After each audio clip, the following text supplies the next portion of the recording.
tracking Minnesotans' moves through ignition interlocks, the new rule that's creating anger. When are they going to be able to see my location, and where is it going?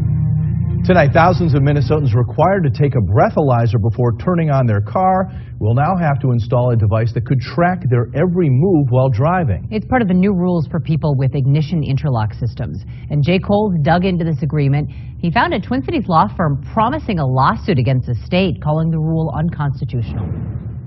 This decision goes into effect December 1st, and the cost is incurred by the DUI offender, which will be somewhere between $150 to $170 more per year when you combine the cost of installation and a slightly higher monthly fee.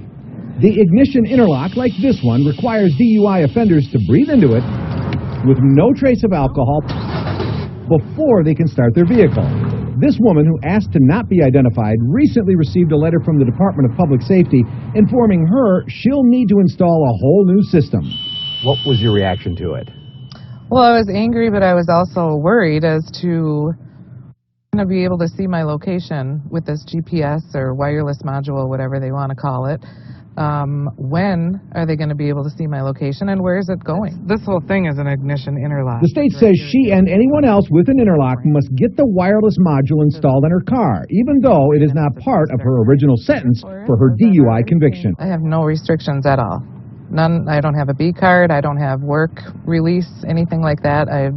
I can be anywhere I want to be. Attorney Dan Kaler says the state did this as an executive decision with no public debate at the legislature and no public hearings. What they shouldn't do is pass a rule in the middle of the night and not tell anybody about it and hope that they're going to get away with it. Because of that, Kaler plans to sue. It's an absolute violation of our constitutional rights, and if the government wants that information, they need to go to a judge and get a warrant. One of the state's vendors, which sells the interlock system, opposes the change and says on its website that these new wireless modems capture, record, and transmit GPS data, and the state has access to your location when you use your vehicle.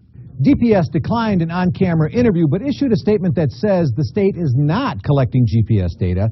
The individual interlock manufacturer owns the data and has systems in place to protect your personal information. In the newsroom, Jay Coles, 5 Eyewitness News.